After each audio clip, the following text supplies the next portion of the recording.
अब हम लोग उससे आगे पढ़ेंगे, आज कुर्मासन को देखेंगे। हम लोगों ने कुर्मासन से पहले वीरासन तक देखा था। वीरासन में हम लोगों ने देखा था अर्ध पद्मासन की तरह स्थिति बताई गई है। कुर्मासन में कहा गया है बुधम निरुद्य गुल्फाभ्याम व्युत क्रमेण समाहितः कुर्मासनम भवेत एतत् इति योग विदो विदुः। गुदम निरुद्ध गुल्फाभ्याम, दोनों एड़ी को, व्युत्क्रमेण शब्द का मतलब होता है उल्टा करके, तो दोनों एड़ी से गुदा के दोनों तरफ दबा करके रखेंगे। दोनों एड़ी मतलब दोनों एंकल को पीछे गुदा के दोनों तरफ दबा कर रखेंगे, और व्युत्क्रमेण मतलब उल्टा करके रखेंगे। यही कुर्मासन कहा है, इसे कुर्मासन का। कुर्मासन आप जैसे भी अभ्यास करते हैं जनरल में, उससे अलग कहा गया। कैसे कहा गया ये देखिए स्थिति। ऐसे बैठना है, सामने सामने तस्वीर ली है, पीछे से ये तस्वीर ली है जिसमें दोनों एड़ी को देखिए ऐसे उल्टाया हुआ है, दोनों ऐसे। तो इस तरीके से बताया हुआ है कुर्मासन का, बस इतना ही बोला हुआ है। दोनों फिर से देखिए क्या कहा गया है। दोनों एड़ी को उल्टा करके गुदा के पास रखकर दबाएंगे, इसे ही योग विदों ने कुर्मासन कहा है। और फल नहीं बताया, क्योंकि चौथा सातवें तक का कोई फल बताया नहीं गया है। कुर्मासन के बाद अगला आसन कौन सा है? कुर्मासन के बाद कुक्कुट आसन का है। कुक्कुट आसन में क्या है? पद्मासनम तो संस्थाप्य जानु उर्वो अंतरे करो निवेश से भूमो संस्थाप्य व्योमस्थम कुक्कुट आसनम। पहले तो पद्मासन लगाना है। पद्मासन लगा करके सबसे, अब इसमें ये क्वेश्चन पूछा जा सकता है कुक्कुट आसन में सबसे पहले क्या बताया गया है? तो कुक्कुट आसन में सबसे पहले कहा गया पद्मासन लगाने के लिए। तो पद्मासन लगाएंगे और उसके बाद जानू उर्वय उर्वो अंतरे करो, जानू और उर्वा यानी घुटना और जंघा के बीच में करो, करो मतलब होता है दोनों हाथ को अंतरे करो, उसके अंदर डाल देंगे। जैसे डाला हुआ इन्होंने, देखिए पद्मासन लगाया और जघना जंघा और घुटना के बीच में इन्होंने हाथ को डाल दिया हुआ है। और फिर कहा गया निवेश से भूमो संस्थाप्य, यानी कि हाथ को भूमि पर लगाएंगे। निवेश से भूमो संस्थाप्य, हाथ को जमीन पर लगाएंगे। और फिर कहा गया है व्योमस्थम कुक्कुट आसनम। व्योमस्थम मतलब हुआ शरीर को, व्योम मतलब आकाश में ऊपर उठा लेंगे। इन्होंने शरीर को ऊपर उठा लिया हुआ है, यही है कुक्कुट आसन। कुक्कुट आसन ऐसे ही हम लोग करते भी हैं, ऐसे ही करते हैं, ऐसे ही बताया भी गया है। अब देखिए उदित जी का आएगा उत्तान कुर्मासन। ये उदित जी है जो उत्तान कुर्मासन लगाए हुए हैं। उत्तान कुर्मासन में कहा गया कुक्कुट आसन बंधस्थो दौर्भ्यम संबंध्य कंधराम शेते कुर्मबद उत्तानम एतत् उत्तान कुर्मकम। कुक्कुट आसन तो ऊपर लगाया हुआ है। कुक्कुट आसन में कहा गया है कंधे को पकड़ेंगे। हालांकि इस तस्वीर में उदित जी ने कान के पास ऐसे हाथ लगाया हुआ है, ठीक है, थोड़ा सा अभ्यास और होगा तब जा करके होगा। इसमें कहा गया कंधों को पकड़ना है। कुक्कुट आसन लगाकर दोनों हाथ से कंधों को पकड़ेंगे और फिर लेट जाएंगे। शेते, लेटेंगे कैसे? कुर्मवत, कुर्म की तरह लेटेंगे। उत्तानम, उत्तान मतलब क्या होता है? पीठ के बल लेटना। पीठ के बल लेटने को कहते हैं उत्तान लेटना। उत्तान लेट गए तो यही कुर्म कम कहा गया। उत्तान कुर्म कम है, उत्तान कुर्मासन है। कुक्कुट आसन में कंधे को पकड़ना और पीठ के बल लेट जाना, उत्तान लेट जाना, यही उत्तान कुर्मासन है। तो कुर्मासन हम लोगों ने देख लिया, कुक्कुट आसन देख लिया, उत्तान कुर्मासन देख लिया। अब सीक्वेंस में आ रहा है धनुरासन। धनुरासन में बहुत सारी बातें नहीं कही गई है, 2 लाइन में सब कुछ कह दिया गया है, फल तो नहीं बताया गया है। पादा अंगुष्ठौ तु पाणिभ्याम गृहीत्वा श्रवणावधि धनु धनुराकर्षणम कुर्यात् धनुरासनम उच्यते। पादा अंगुष्ठौ तु पाणिभ्याम। पाणिभ्याम मतलब क्या होता है? हाथ होता है, दोनों पाणिभ्याम है तो दोनों हाथ। पादा अंगुष्ठों, दोनों पांव के अंगूठों को पकड़ेंगे दोनों हाथों से। और फिर कहा गया गृहीत्वा श्रवणावधि। श्रवणावधि का मतलब होता है कान की तरफ लाएंगे। ये तस्वीर भी इस मंत्र के मुताबिक अकॉर्डिंग टू नहीं है। अंगूठा पकड़ के उसको कान की तरफ लाएंगे, तो ये वाला कौन सा हो जाता है? धनुरासन। पूर्ण धनुरासन जो करते हैं ना, वो वाली स्थिति कही गई है ऊपर मंत्र में।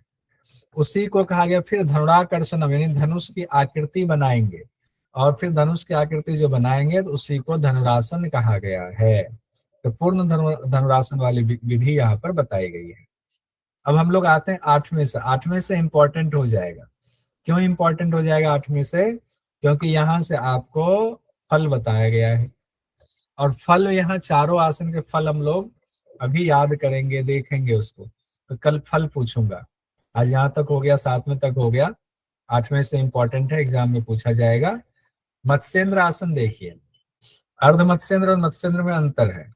अर्ध मत्स्येंद्र में पांव बाहर होता है, मत्स्येंद्र में क्या होता है, पद्मासन की तरह पांव अंदर होता है। तो इसमें क्या कहा गया है, लेकिन देखिए जो हठ प्रदीपिका में मंत्र में कहा गया है, कंप्लीट बात नहीं है। इसमें थोड़ा सा ऐसा बताया गया कि करने पर लगता है कैसे होगा आसन, पता नहीं चलता है। तो अधूरा सा बताया गया है। क्या है, वाम उरुह मूला अर्पित दक्ष पादम जानोह बहि वेष्टितम वाम पादम प्रगृह्य तिष्ठेत परिवर्तितांग श्री मत्स्यनाथ उदितम आसनम स्यात्। कहा गया बाएं जंघा के मूल में दाहिने पांव को रखें, बाएं जंघा के मूल में दाहिने पांव को रख दिया। ये एग्जाम के लिए महत्वपूर्ण हो गया। शुरुआत में क्या कहा गया, बाएं जंघा वाम ओ मूला अर्पित दक्ष पादम। बाएं मतलब कल बात हुई थी बाएं दाएं, बताइए बाएं मतलब यहाँ पर इंग्लिश में लिख दूं क्या। वाम मतलब क्या हुआ, लेफ्ट, लेफ्ट वाला जंघा, बाएं वाम जंघा के, वाम जंघा हो गया बाया, लेफ्ट थाइज हो गया। लेफ्ट थाइज के मूल में दाहिने पांव को रखेंगे। राइट लेग की बात कह रहे हैं, राइट लेग को रखना है। और बाएं पैर घुटने से लपेटा हुआ, बायां पैर घुटने से लपेट दिया हुआ है। बायां पैर घुटने से लपेटा, बायां पैर मतलब लेफ्ट, लेफ्ट लेग को घुटने से लपेटा हुआ है। अपने शरीर को विपरीत दिशा में मोड़े। लेकिन ये अभ्यास जो इसको पढ़ेंगे ना, इससे लगेगा अधूरा सा है। ये तो विद्वानों ने, व्याख्याकारों ने लिखा हुआ है, उसको सही करके तो अलग है। कहीं ना कहीं इस मंत्र में कुछ शब्द छूटे हुए हैं, जिसकी वजह से ऐसा लगता है। तो जिसमें कंफ्यूजन की स्थिति होती है, एग्जाम में वैसे भी वो आता नहीं है, क्योंकि बाद में आप चैलेंज कर सकते हो मंत्र के हिसाब से उसको। और बड़े बड़े विद्वानों ने देखिए लिखा हुआ है, घेरन संहिता का मत्स्येंद्र आसन इससे अलग है, लेकिन इस पुस्तक के श्लोक में ये आसन अपूर्ण है। ऐसा लगता है इसमें कुछ लाइनें छूट गई है। बहरहाल, लेकिन परीक्षा की दृष्टि से इसका लाभ महत्वपूर्ण है। इस बार भी एग्जाम में पूछा गया था। मत्स्येंद्र पीठम जठर प्रदीप्तिम प्रचंड रुगमंडल खंडन अस्त्रम अभ्यासतः कुंडलिनी प्रबोधम चंद्र स्थिरत्वम च ददाति पुंसाम। यानी मत्स्येंद्र आसन करने से जठराग्नि प्रदीप्त होती है। पहला देख क्या हुआ, जठराग्नि प्रदीप्त होती है। और फिर कहा गया प्रचंड रुगमंडल खंडम अस्त्रम। अब यह आ सकता है कि रोगों को नष्ट करने के लिए अस्त्र के समान से, अस्त्र से कोई चीज काट देते हैं ना, तो रोगों को अस्त्र के समान खत्म कर देते हैं। किससे होता है, मत्स्येंद्र आसन से। ये बहुत इंपॉर्टेंट, ये लाइन याद कर लीजिए, अपनी डायरी में कहीं लिख लीजिए इसको। हाँ ज्योति जी आ रहा हूँ। तो प्रचंड रोगमंडल खंडम अस्त्रम, जो कि रोग है आपके शरीर में, ऐसे रोग, खतरनाक रोग भी हो गए हैं, उसको भी ये अस्त्र की तरह खत्म कर देता है। और मत्स्येंद्र आसन के अभ्यास से, अभ्यासतः कुंडलिनी प्रबोध है। मत्स्येंद्र आसन के अभ्यास से कुंडलिनी का जागरण होता है। कुंडलिनी प्रबोधम, प्रबोध मतलब जागरण होना। चंद्र स्थिरत्वम, चंद्रमंडल स्थिर होता है। चंद्र स्थिरत्वम, चंद्रमंडल स्थिर होता है। चंद्रमंडल क्या, यहाँ चंद्रमंडल है जिससे अमृत का श्राव होता है। और च ददाति पुंसाम, पुंसाम मतलब पुरुष होता है, जो योग साधक है उनके लिए ये सारे बताए गए हैं। जो साधक अभ्यास करेगा उनकी सिद्धि हो जाएगी, तो उनकी सिद्धि पर ये फल होता है। एक बार फिर से फल देखिए, सीक्वेंस में देखिए। जठराग्नि पर, जठराग्नि इतनी अग्नि प्रदीप्त हो गई कि इसने रोगों को नष्ट कर दिया अस्त्र के समान। फिर रोग नष्ट हुए तो कुंडलिनी जागरण हुआ, कुंडलिनी जागरण हुआ तो चंद्रमंडल स्थिर हो गया। ये 4 चीजें बताई गई हैं। हैंडरेज अभी का है, पहले का है, ज्योति जी सानू जी का हैंडरेज अभी का हैंडरेज है। अभी किन्हीं का हैंडरेज है तो पूछो, नहीं पहले का है। सर इस बार आया था कि प्रचंड रोग दूर करता है, तो हाँ, इंद्रासन आया था। प्रचंड रोग वाला आया हुआ था। क्वेश्चन आ गया हुआ, भी टाइप करना मेरा बाकी है, टाइप करूंगा तो सबको। फिर उसमें से कौन कौन से क्वेश्चन आए हैं पीवाईक्यू कर लेंगे। फिर देखते हैं पश्चिमोत्तान आसन। अब उसके फल को एक साथ भी बाद में देखेंगे, ये मत सोचिएगा कभी इतना देख लिया बाद में कहा, एक साथ भी अभी देखेंगे। पश्चिमोत्तान आसन 9वां आसन हमारा है, जिसमें कहा गया प्रसार्य पादो भुवि दंड रूपो दौर्भ्यम पदाग्रद्वितयम गृहीत्वा जानु उपरि न्यस्तः ललाट देशो वसेत, इदम पश्चिमतानम आहुः। प्रसार्य पादों, दोनों पांव को फैला देंगे भूमि पर, भूमि कैसे, दंड रूप में, दंड रूपो दौर्भ्यम। और फिर कहा गया पदाग्र द्वितयम गृहीत्वा, दोनों पांव को पकड़ेंगे। यहाँ अंगूठा पकड़ा हुआ है तो अंगूठा की जगह कहा गया पांव को पकड़ने की बात की गई है, जो शब्द लिखा हुआ है। उसके बाद कहा गया जानो ऊपरी न्यस्तः ललाट, ललाट देश को जानो यानी कि घुटने के ऊपर लगाएंगे। ललाट मतलब ये जो आपका फोरहेड है, फ्रंटल बोन वाला, ये क्या है, फ्रंटल बोन। फ्रंटल बोन को कहाँ लगाना है, घुटने पर लगाना है। यही पश्चिमोत्तान आसन है। अब इसके फल क्या क्या बताए हैं, हम लोग करते भी ऐसे ही हैं तो चिंता की बात नहीं है, तो आसानी से समझ में आएगा। फल में क्या कहा गया, इति पश्चिमतानतम, ये जो पश्चिमोत्तान आसन करेंगे, आसनाग्रयम पवनम पश्चिम वाहिनम करोति, पश्चिम में पवन जो है वाहित होता है यानी चलना शुरू होता है। पश्चिम में पवन चलता है यानी पश्चिम में प्राणवायु का प्रवाह होता है, यानी कि सुषुम्ना में प्राण प्रवाहित होता है। मेन जो बीच वाली जो नाड़ी है सुषुम्ना है, इड़ा और पिंगला, इड़ा हो गया बायां, पिंगला हो गया दाहिना, बीच में सुषुम्ना नाड़ी है। पश्चिमोत्तान आसन से सुषुम्ना नाड़ी में प्राण प्रवाहित होता है। फिर कहा गया उदयम जठरा नलस्य कुर्यात, और जठराग्नि प्रदीप्त होती है। उदरे कार्श्यम, पेट पतला होता है, पेट की चर्बी घटती है। आरोगतम च कुर्यात, और शरीर में आरोगता आती है, निरोगी शरीर हो जाता है, रोग खत्म हो जाती है, तो शरीर निरोगी हो जाता है। ये कही क्या कहा गया है, सुषुम्ना में प्राण प्रवाहित होता है, जठराग्नि प्रदीप्त होती है, पेट पतला होता है, आरोग्यता आती है। इसमें भी चार चीजें कही गई है। पेट पतला वाला पूछ दिया जाता है, उदरे कार से हम पूछ दिया जाता है, जरूर लिख लीजिएगा, अलग से ये क्वेश्चन आ जाता है। इस आसन में पेट की चर्बी कम होती है, तो किसमें होगा, पश्चिमोत्तान आसन में। फिर आते हैं हम लोग मयूरासन में। मयूरासन में कहा गया धराम वष्टभ्य कर द्वैन तत्कूर पर स्थापित नाभि पार्श्व, उच्चासनो दंडवत उत्थित खे मायूरम एतत् प्रवदंती पीठम। दोनों हाथों को धराम वष्टभ्य कर द्वैन दोनों को क्या करेंगे, जमीन पर रखेंगे।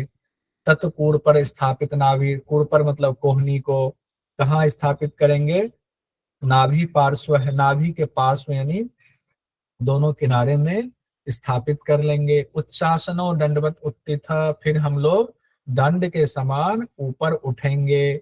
कहाँ पर उठेंगे, खे यानी कि आसमान में।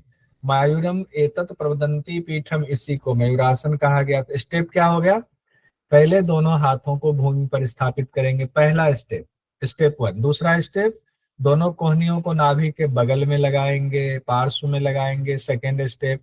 तीसरा स्टेप क्या है, दंड की तरह ऊपर उठेंगे। तो स्टेप क्यों बता रहा हूं, क्योंकि पूछ दिया जाता है पहला स्टेप क्या है, सबसे शुरू में मयूरासन में क्या करना है, ऐसे पूछ दिया जाता है, इसीलिए बताना पड़ता है। अब लाभ में देखिए क्या कहा गया है, हरति सकल रोगानासु गुल्म उदरादीन, हरति सकल रोगानासु गुल्म उदरादीन, अभिभवती च दोषानाशनम श्री मयूरम। बहु कदसन भुक्तम भस्म कुर्यात शेषम, बहु कदसन भुक्तम भस्म कुर्यात शेषम, जनयति जठराग्निम जार्येत कालकूटम। हरति सकल रोगानासु, सभी रोगों का नाश करता है। अब ये शब्द बिल्कुल अलग सा, ये किसी और आसन में नहीं कहा गया, हरति सकल रोगानासु। जैसे आए हरति सकल रोगानासु, तो ये हो गया आपको मयूरासन। गुल्म उदरादि, गुल्म और उदर के रोग खत्म होते हैं। इसको कई जगह व्याख्याकारों में गुल्म और उदर को कहा हुआ है, गुल्म और जलोदर रोग खत्म होते हैं, गुल्म और जलोदर रोग खत्म होते हैं। उसके बाद कहा गया है सभी दोषों का नाश करता है, अभिभवती च दोषा आसनम, ये खत्म होता है सारे दोष इस आसन को करने से। और इस आसन का नाम है श्री मयूरासन। तो ये क्वेश्चन आ जाता है किस आसन में श्री लगाया गया है, श्री मयूरासन लगाया गया है, तो ये एग्जाम के लिए क्वेश्चन आपका बन गया, इसको भी नोट कर लीजिए कहीं स्पेशल डायरी में। फिर कहा गया बहु कदसन भुक्तम भस्म कुर्यात शेषम, यानी कि और अधिक, मतलब कुछ ऐसा भोजन भी जो गलत भोजन कर लिया, गलती से कुछ खा लिया, तो अपथ्य भोजन जो होता है उसको भी पचा देता है, उसको भी भस्म कर देता है ये। या कुछ ऐसा रह गया जो नहीं पच रहा है उसको भी पचा देगा। कौन सा आसन? मयूरासन। जनयति जठराग्नि, ये जठराग्नि को प्रदीप्त करता है, और जठराग्नि प्रदीप्त होता है तो क्या होता है? कालकूटम कहा गया, काल पर भी ये जो है विजय प्राप्त कर लेता है। या कालकूटम के लिए अलग अलग अर्थ लगाया जाता है, जिसमें कहा गया जठराग्नि ऐसी प्रदीप्त होती है कि विष को भी भस्म कर देता है, विष को भी खत्म कर देता है। तो अलग अलग व्याख्याकारों ने अलग अलग अर्थ लगाया हुआ है। हम लोग यही इसमें देखेंगे एग्जाम की दृष्टि से, जठराग्नि प्रदीप्त होती है और ये कालकूटम है, यानी विष को भी पचा देता है, विष को भी पचा देता है। अब ये एक और चीज यहाँ नोट हमने लिखा हुआ है, दोष, एक सेकंड, दोषानाशनम का अर्थ कई व्याख्याकारों ने लिखा है वात पित्त कफ आदि दोषों का नाश करना। दोष मतलब वात पित्त कफ, जो तीन दोष कहे गए आयुर्वेद में, कहा गया वात पित्त कफ आदि जो दोष होते हैं उसका नाश होता है। तो ये कई व्याख्याकारों ने लिखा हुआ है, तो ये भी यहाँ जानना जरूरी है। मयूरासन के लिए क्या इस्तेमाल किया गया? श्री का, श्री किस आसन में है? मयूरासन में। ये भी हमें ध्यान में रखना है।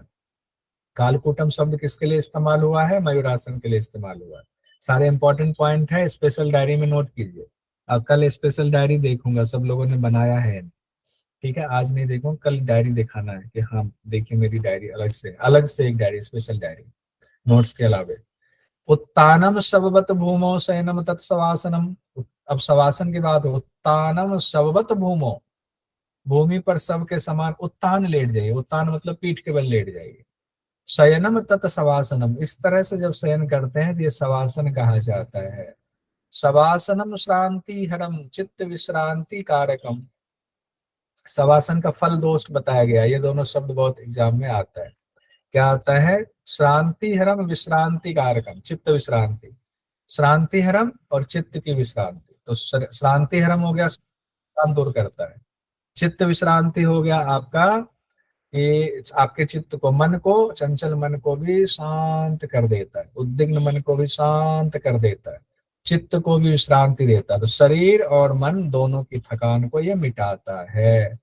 एग्जाम में संस्कृत वाले शब्द भी पूछे जाते हैं, श्रांतिहरम और चित्त विश्रांति कारकम। अब पहले से 7 में तक कोई लाभ नहीं था, 8वें से 15वें में यानी जो आगे 8 आसन है उसके लाभ हैं। अभी हम लोगों ने 4 आसन देखा है, चारों के लाभ एक साथ हम लोग फिर से देख जाते हैं। विधि तो आप लोगों ने देख ही लिया, लाभ एक साथ फिर से देख जाते हैं। मत्स्येंद्र आसन में क्या कहा गया? जठराग्नि प्रदीप्त होती है, ध्यान आया? जठराग्नि प्रदीप्त होती है, रोगों के लिए अस्त्र के समान है, कुंडलिनी जागृत, चंद्रमंडल स्थिर। किसमें कहा गया? मत्स्येंद्र आसन में। पीछे पीछे बोल जाइए। जठराग्नि प्रदीप्त होता है मत्स्येंद्र आसन से, रोगों के लिए अस्त्र के समान है, हाँ, कुंडलिनी जागृत होता है मत्स्येंद्र में, ठीक है, और चंद्रमंडल स्थिर होता है, ठीक है। ऐसे इतना मरोड़ेंगे तो पेट इतना मरोड़ेगा, जठराग्नि प्रदीप्त हो जाएगा। ऐसा कुछ विचार मन में करके इसको बिठा लीजिए। इतना मरोड़ेंगे सारे रोग तो ऐसे ही भाग जाएगा। उदित जी ने ऐसे ऐसे रगड़ दिया हुआ है कि सारे रोग तो भाग जाएंगे, इसलिए इनके रोग भागे हुए हैं। कुंडलिनी भी इनकी जागृत होने वाली, इसीलिए कहते हैं आत्मदर्शन हो जाए तभी कुछ होगा। आत्मदर्शन की बात हम लोग करते हैं, उदित जी करते हैं, उनकी तस्वीर में देखा, कुंडलिनी जागृत कर देंगे तो आत्मदर्शन होगा। फिर चंद्रमंडल स्थिर कब होगा? ये चंद्रमंडल है, यहाँ चंद्रमंडल भी स्थिर होता है, ठीक है। अब आगे देखिए, पश्चिमोत्तान आसन, पश्चिमोत्तान, आगे लेट गए ना तो पीछे पीठ वाला हिस्सा, पश्चिम वाला भाग दिखने लगा, तो पश्चिम में यानी प्राणवायु सुषुम्ना में प्रवाहित होता है, पश्चिम में। फिर कहा गया जठराग्नि प्रज्वलित होता है, इसमें भी पेट बहुत दब रहा है तो इसमें भी जठराग्नि प्रज्वलित हो रहा है, बहुत प्रज्वलित हो रहा है जठराग्नि। पेट पतला होता है, उदर कार्श्यम कहा गया, पेट पतला होता है और शरीर निरोगी होता है, आरोग्यता आती है, शरीर निरोगी होता है। फिर मयूरासन में पहुंचते हैं। मयूरासन में कहा गया था सकल रोगानाशो वाला, तो हरति सकल रोगानाशो, तो समस्त रोगों का नाश होता है। और उदर और गुल्म, गुल्मोदर कहा गया, गुल्म और उदर के रोग दूर होते हैं। अधिक या कुपथ्य भी पचा लेता है, समस्त रोगों का नाश होता है, गुल्म और उदर के रोग दूर होते हैं। अधिक या कुपथ्य भी पचा लेता है। कालकूटम कहा गया, कालकूटम किसके लिए इस्तेमाल किया गया? मयूरासन। ये सवाल आता है और एक श्री वाला आता है, दोनों ही सवाल पूछा जाता है, कालकूटम भी पूछा जाता है और श्री वाला भी पूछा जाता है। शवासन में फिर आएंगे तो इसमें दो ही बात कही गई है, श्रम हर और चित्त विश्रांति। श्रम हरता है, थकान दूर होती है, चित्त को विश्रांति, मन को शांत करता है। कौन कौन सा हो गया, नाम बताइए, जठराग्नि में कौन कौन सा नाम लिख दें? मत्स्येंद्रासन, पश्चिमोत्तानासन, मयूरासन, मत्स्येंद्रासन, पश्चिमोत्तानासन, आसन और मयूरासन। मयूरासन। इसको नोट कीजिए, इसको कहीं नोट कर लीजिए। एक देखिए क्वेश्चन 2018 में पूछा गया, हठ प्रदीपिका के अनुसार गुल्म रोग में कौन सा आसन लाभकारी है? अभी तक गुल्म रोग एक ही आसन के बारे में कहा गया है, किसमें कहा गया है? हठ प्रदीपिका के मुताबिक। ये सब जरूर ध्यान देंगे, हठ प्रदीपिका के मुताबिक गुल्म रोग किसमें कहा गया? सिर्फ मयूरासन में कहा गया। गुल्म था ना, गुल्म और उदर वाला, गुल्मोदर वाला, तो किसमें हुआ? मयूरासन में हुआ, बस। सर गुल्म रोग क्या होता है? गुल्म पेट में वायु गोला बनना, उसको गुल्म रोग कहते हैं। पेट में वायु का गोला बन जाता है। अब उसके बाद 4 आसन अपने बच गए, सिप शिव वाला, सिद्धासन, पद्मासन, सिंहासन और भद्रासन। तो उसका जो मंत्र है उसमें है चतुर्शिति आसनानि शिवेन कथितानि वै तेभ्यः चतुष्कम आदाय सारभूतम ब्रवीम्यहम्। चतुर्शिति आसनानि मतलब 84 आसन, शिवेन कथितानि वै भगवान शिव ने कहे हैं, तेभ्यः चतुष्कम आदाय और उसमें से भी 4 आसन सारभूतम, सारभूत कहे गए हैं। 84 आसन, यहाँ 84 लाख की बात नहीं कही गई है, 84 आसन भगवान शिव ने बताए हैं, उसमें से भी 4 आसन सारभूत शब्द आया हुआ, सारभूत कहे गए हैं। और 4 आसन कौन से हैं? सिद्धम पद्मम तथा सिंहम भद्रम चेति चतुष्टयम श्रेष्ठम तत्र अपि च सुखे तिष्ठेत सिद्धासने सदा। अब देखिए नोट में जो लिखा है ना, ये 84 आसन को व्याख्याकार 84 लाख मानकर चलते हैं, तो ये व्याख्या में लिखा हुआ है, मंत्र में नहीं है, तो ये ध्यान रखेंगे, क्योंकि कई ग्रंथों में 84 लाख है, तो उस वजह से माना गया कि 84 लाख की बात की जा रही है, तो यहाँ भी उसका अर्थ यही होगा। तो 4 आसन कौन सा हो गया? सिद्धासन, पद्मासन, सिंहासन, भद्रासन। तो इसीलिए इसका ये निमोनिक बन जाता है, सिप शिव वाला, सिप शिव वाला निमोनिक बन जाता है। 4 आसन मुख्य हैं, इनमें भी सिद्धासन सर्वश्रेष्ठ है। इन 4 आसनों में भी सिद्धासन को सर्वश्रेष्ठ कहा गया है। अब हम लोग एक एक करके सारे आसन देखेंगे, 4 आसन करके देखेंगे। शुरुआत से अगर हमने 7 आसन याद कर लिए जिनके कोई फल नहीं बताए गए, उसके बाद 4 आसन ऐसे याद किए जो जिनके फल बताए गए हैं, जिसमें आपको मत्स्येंद्रासन, पश्चिमोत्तान आसन, मयूरासन और शवासन कहा गया है। उसके बाद 4 सारभूत आसन कहा गया है, सिद्धासन, पद्मासन, सिंहासन और भद्रासन, जिसको सिप शिव कहा गया है। हर ग्रंथ में सिद्धासन को सर्वश्रेष्ठ कहा गया, हर ग्रंथ में कहा गया। और सिद्धासन के 3 नाम भी बताए गए, मंत्र बाद में आएगा, यहाँ हमने एक साथ ऐसे एक बार रिकॉल करने के लिए शुरुआत में लिख दिया है, बाद में मंत्र आएगा। सिद्धासन के 3 और नाम बताए गए हैं हठ प्रदीपिका में। हठ प्रदीपिका के लेखक कौन है? हठ प्रदीपिका के लेखक रामदेव। तो नाम क्या हो गया सिद्धासन के 3? और वज्रासन, मुक्तासन, गुप्तासन। वज्रासन, मुक्तासन, गुप्तासन कहा गया, इससे भी एग्जाम में क्वेश्चन पूछा जाता है। अब हम लोग सिप शिव वाले आसन को एक एक करके देखेंगे। पहले सिद्धासन को देखेंगे। सिद्धासन में कहा गया है मत्स्येंद्रनाथ जी के मुताबिक, योनि स्थानकम अंग घ्रीमूल घटितम कृत्वा दृढ़ विन्यसेत मेढ्रे पादम एकमेव हृदये कृत्वा हनुषु स्थिरम स्थानो संयमित इंद्रियो अचल दृशा पश्येद भ्रुवो अंतरम ही एतद मोक्ष कपाट भेद जनकम सिद्धासनम प्रोच्यते। अब यहाँ पर कहा गया योनि स्थान में कहा गया है लगाने के। पहले हम ये समझ लेते हैं योनि स्थान होता क्या है, तो उसके बाद इसका अर्थ समझना आसान होगा हमारा। देखिए, जो हमारे अंग हैं, आंतरिक अंग, उसमें से जो लिंग है जिसको जेनेटिक ऑर्गन कहते हैं, जेनेटिक ऑर्गन जो हमारा फिर दूसरा है एनस है, यानी गुदाद्वार है। तो हमने यहाँ मेढ्र लिखा हुआ, संस्कृत में मेढ्र कहते हैं, और यहाँ गुदाद्वार है। इसके जो बीच का स्थान होता है, जो ब्लैक वाला पट्टी आप देख रहे हैं, बीच का जो स्थान होता है, इस बीच के स्थान को शिवनी स्थान कहते हैं। तो एड़ी जब हम उस बीच में लगाते हैं तो उसको कहते हैं हमने शिवनी स्थान में एड़ी को लगाया हुआ है, उसी को यहाँ कहा गया है योनि स्थान भी कहते हैं। उसी को सिवनी स्थान, उसी को योनि स्थान भी कहते हैं। योनि, सिवनी स्थान या योनि स्थान, ये शब्द बार बार आएगा, कई बार आएगा, तो फिर दिक्कत होगी कि सिवनी स्थान कौन सा, योनि स्थान कौन सा है, इसीलिए इसको जानना पहले जरूरी है। अब कहा गया एक पांव की एड़ी को सिवनी स्थान में पहले लगाना है, सिवनी स्थान में लगाना है। कौन सी पांव की एड़ी को, ये बात नहीं कहा गया है कि लेफ्ट को लगाना है कि राइट को, नहीं कहा गया है। अच्छी तरह से सिवनी स्थान में एक पांव की एड़ी को लगाएंगे और दूसरे पांव को लिंग के ऊपर यानी कि जेनेटिक ऑर्गन के ऊपर दृढ़ता से रखेंगे। तो जेनेटिक ऑर्गन क्या हुआ, दोनों एड़ी के बीच में दब गया, इसलिए कहते हैं गृहस्थों को जनरली आसन मना किया जाता है। फिर कहा गया ठोड़ी को हृदय प्रदेश पर स्थापित करें। ठोड़ी क्या हुआ, चिन्ह हुआ, चिन्ह को हृदय प्रदेश पर स्थापित करोगे तो आपका लग गया ये जालंधर बंद। इंद्रियों को संयमित करेंगे। अब इंद्रियां जो बाहर की तरफ अभी हैं, जो बाहर कोई विचार है, उसको संयमित करके इसी आसन पर लाएंगे। दृष्टि कहाँ लगाएंगे, भूमध्य पर लगाएंगे। इंद्रियों को संयमित किया, दृष्टि भूमध्य पर लगाया। इसमें फिर भी कई चीजें छिपी हुई, कई अभ्यास इसमें, कई चीजें उसके बाद क्या करना है, ये सारी चीजें गुरु बताएंगे, वो चीजें यहाँ छिपी हुई है। फिर कहा गया है मोक्ष द्वार का भेदन करने वाला है, ये जनरली हर जगह आता है, मोक्ष कपाट भेद जनकम।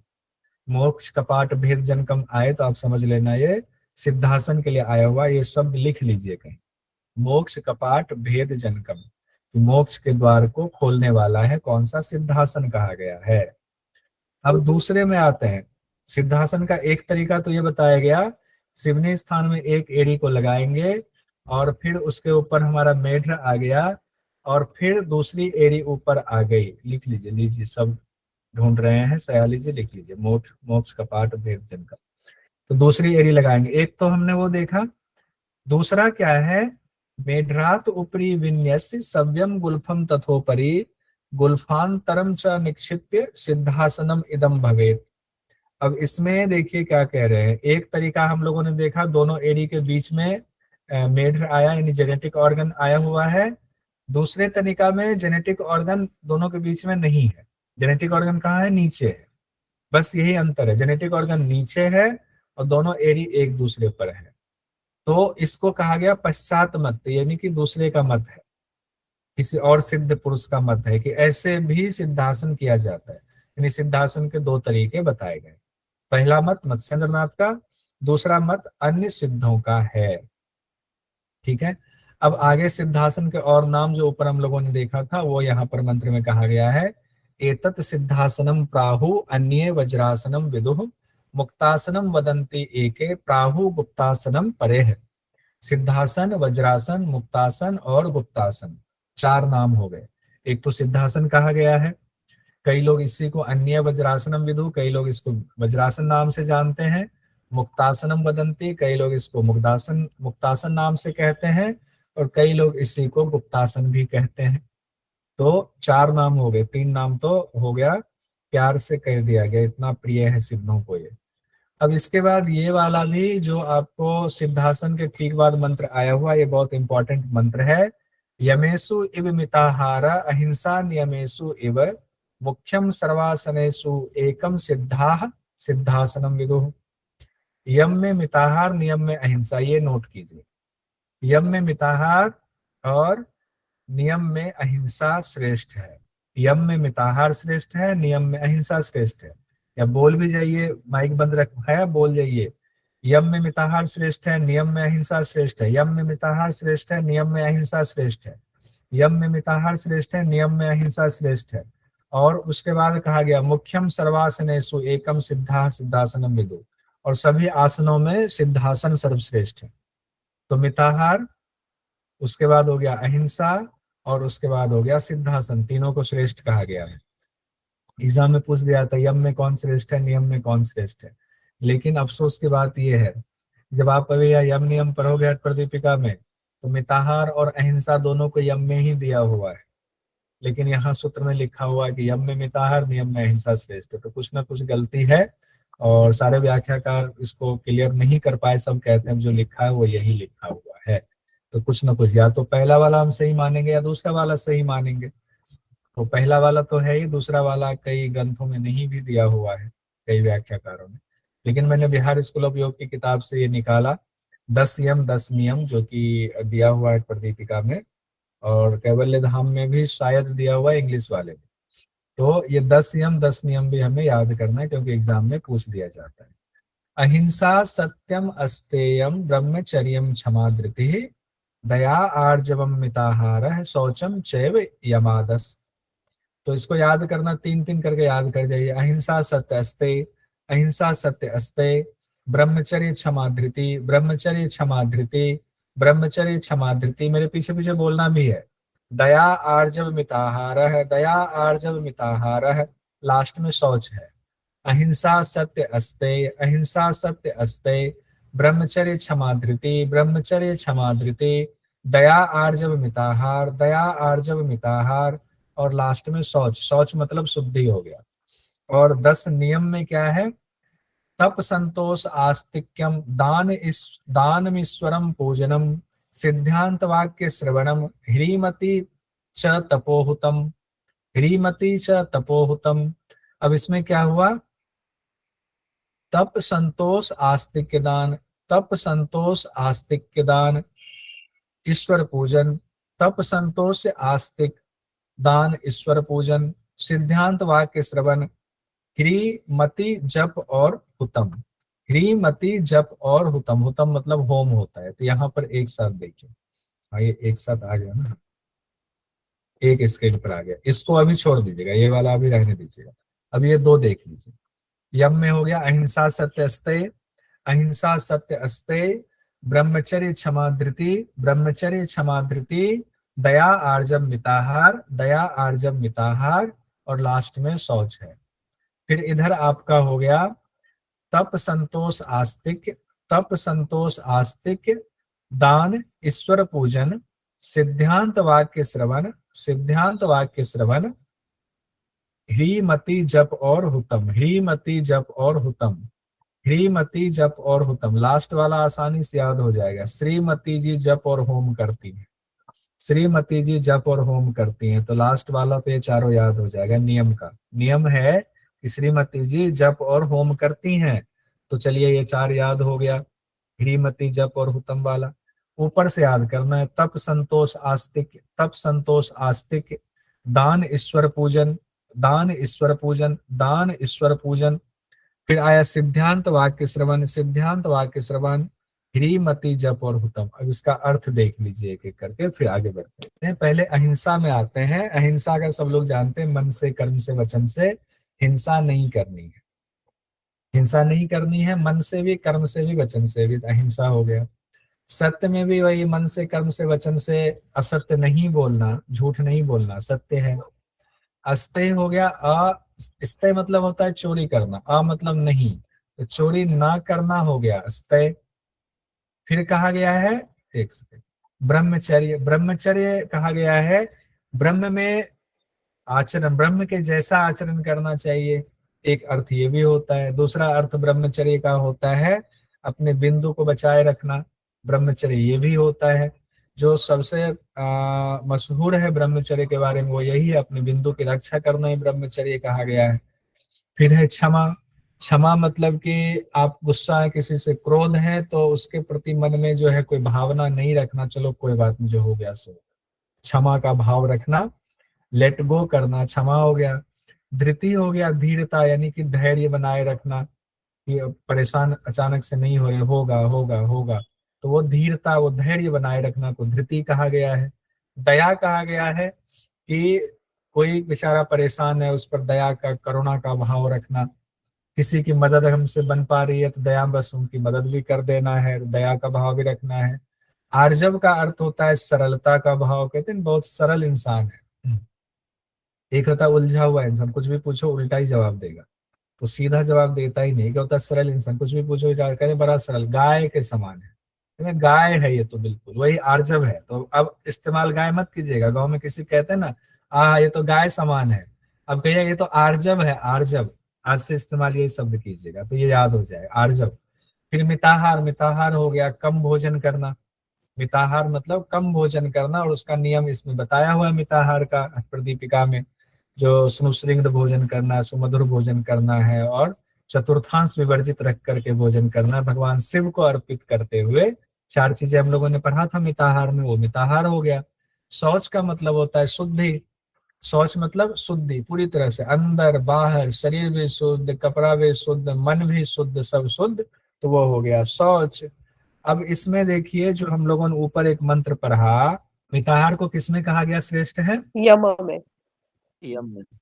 मिताहार यम में मिताहार श्रेष्ठ है, और नियम में कौन श्रेष्ठ है? अहिंसा। अब यहाँ बताइए ये 10 यम में कौन दोनों चीजें हैं कि नहीं है? अहिंसा भी है, मिताहार भी है ना। बिल्कुल। लेकिन दिक्कत ये है कि एग्जाम में पूछ दिया जाता है ये, और ऊपर वाले मंत्र में ये चीज है, तो हमारे आपके मन में शंका होगी कि नहीं, या तो ऊपर वाला मंत्र सही है या ये मंत्र सही है, या तो यही होना चाहिए या ऊपर वाला हटना चाहिए। ऊपर वाला हट जाएगा तो यहाँ यम नियम ये वाला मंत्र आने का कोई मतलब ही नहीं। ये मंत्र आया ही इसीलिए है, वहां लिखा गया है कि यम में कौन श्रेष्ठ है, नियम में कौन श्रेष्ठ है, कि यम में मिताहार श्रेष्ठ है, नियम में अहिंसा श्रेष्ठ है। तो व्याख्याकारों ने कहा कि नहीं, यम क्या है नियम क्या है ये भी जानना चाहिए। और एग्जाम में पूछ दिया जाता है कि हठ प्रतिक्रिया के मुताबिक 10 यम में कौन कौन से हैं बताए। अब हम आप कंफ्यूज हो जाते हैं कि मिताहार भी यम में, अहिंसा भी यम में, और ऊपर कुछ और कहा गया। ये कंफ्यूजन बना रहता है, तो इसको हम इस कंफ्यूजन को दूर करना है, बस इसको क्रिस्टल क्लियर कि हाँ ऐसी स्थिति है। तो इसमें यह माना जाए कि बाद के जो यम नियम के ये मंत्र हैं ये बाद में ऐड किया गया हो सकता है, या उसमें कुछ और बताया गया होगा स्वात्माराम जी ने, जो कि बाद में वो डिलीट हो गया या कहीं खो गया वो पेज, या वो मंत्र कहीं हट गया, ऐसा कुछ हुआ है। लेकिन हमें 10 यम 10 नियम यही याद रखना है। ये ठीक है। किन्हीं का हैंड रेस था, कुछ पूछना चाह रहे थे, पहले नियम बता दो फिर। हाँ ज्योति जी कुछ करो। जी सर। सर हठ प्रदीपिका के अकॉर्डिंग आपने अभी बताया कि बिहार स्कूल ऑफ योगा किताब में 10 यम है और 10 नियम है। तो अगर से एग्जाम में ऐसा आता है कि जो 10 यम है, अहिंसा, सत्य, अस्तेय, ब्रह्मचर्य, क्षमा, धृति, दया, आजर, मिताहार, सोच, तो क्या ये हठ स्वात्माराम जी के अकॉर्डिंग है? देखिए एग्जाम में तो पूछ दिया जाता है हठ प्रदीपिका के मुताबिक सीधे, लेकिन स्वात्माराम जी के मुताबिक है या नहीं ये पता लगाना बहुत मुश्किल है, क्योंकि कहीं स्वात्माराम जी की लिखी हुई कोई मूल प्रति आज तक नहीं मिली है कि मूल प्रति स्वात्माराम जी की लिखी हुई ये वाली है तो उनको ही सही मान करके हम एक मत पे पहुंच जाए, ऐसा कहीं नहीं मिला है। जो कैवल्य धाम ने भी किताब लिखी है तो उन्होंने क्या किया है, जितनी पुरानी लाइब्रेरी है उन लाइब्रेरी में देखा कि कहीं पर कुछ पांडुलिपि मिल जाए जो बाद के विद्वानों ने लिखा हो, स्वात्मा राम जी का नाम लेकर के लिखा हो। अलग अलग पांडुलिपि में से सबका अध्ययन किया गया, सबका अध्ययन करने के बाद फिर निकाला गया निचोड़ कि हाँ ये वाला सारे मंत्र है। इसीलिए कई बार अलग अलग प्रकाशन हाउस की किताबों में थोड़ा सा अंतर शब्दों का आ जाता है, क्योंकि स्वात्माराम की लिखित किताब नहीं मिली। जैसे महर्षि पतंजलि की लिखित कोई पातंजलि योग दर्शन नहीं मिली हुई है, व्यास भाष्य है उसी से सबने फिर आगे बढ़ाया हुआ है, उसी तरह इसमें भी है। तो ये वाला क्वेश्चन नहीं पूछा जाएगा, तो परेशान मत हो। तो ठीक है? फिर हठ प्रदीपिका के अकॉर्डिंग पूछेगा तो हम यही बताएंगे याले यम, यही बताएंगे, हाँ बिल्कुल सही, यही बताएंगे। क्योंकि सर हम क्योंकि ये बुक पढ़ते हैं हठ प्रदीपिका, तो इसमें कहीं दिया नहीं है इसलिए पूछा ये। हाँ कई जगहों पर नहीं, कई पुस्तक में ना इसीलिए कई विद्वानों ने यम नियम हटा ही दिया है, ये वाला हटा दिया होगा, कहा नहीं ये मैच नहीं कर रहा इसको हटाओ, तो अपने उसमें सूत्र में स्थान ही नहीं दिया। जैसे मान लो ये 2 सूत्र हट जाएगा तो 2 सूत्र कम हो गया ना टोटल में से, तो जिन्होंने दिया है उनका 2 सूत्र बढ़ गया, जिन्होंने नहीं दिया उसका 2 सूत्र कम हो गया, तो इसलिए भी सूत्रों में डिफरेंसेज आ जाते हैं। बहरहाल ये पीएचडी का मामला है, आप लोग कभी पीएचडी करें तो इस विषय पर कर सकते हैं, पुरानी लाइब्रेरी में जाकर के छानबीन कर सकते हैं, बड़े बड़े विद्वानों से मिल सकते हैं, इस पर मत ले सकते हैं, पीएचडी का एक विषय हो सकता है। अब हम लोग आते हैं 10 नियम पर, उसके अर्थ देख लेते हैं फिर खत्म करेंगे इसको आज का। तप, संतोष, आस्तिक। तप क्या हो गया हमारा? तपस्या, जिसको तप तप कहते हैं। एक तो तपस्या होती है जो तपस्या ऋषि मुनि जाकर के जंगल में करते हैं, तप, भीषण तप कर रहे हैं, अपनी साधना कर रहे हैं। एक तपस्या होती है हमारे आपके लिए कि चाहे हम गृहस्थ हैं, जो भी कार्य कर रहे हैं उसमें कितनी भी कठिनता आए, उस कठिनता को सहर्ष स्वीकार करते हुए कर्तव्य को निभाते जाना। तो तप में हो गया हमारे आपके लिए कर्तव्य को निभाते जाना चाहे कितनी भी परेशानी आ जाए। दूसरा हुआ संतोष। संतोष में है कि हम जो भी कर रहे हैं ईमानदारी से करें, पुरुषार्थ करें, जो मिल रहा है उसमें संतुष्ट रहें। और अगर उससे ज्यादा की चाहत है, अगर जरूरत है, नहीं पूरा हो रहा है घर में, तो भी परेशान हुए बिना और मेहनत करेंगे। मिल गया तो ठीक है, नहीं मिला तो ठीक। परेशान हुए बिना कोशिश करेंगे, परेशान हुए बिना मेहनत में लगे रहना है, तो तब संतोष हुआ। नहीं अगर मिला, कम मिला और हम परेशान हो गए तो संतोष की श्रेणी में नहीं आएगा।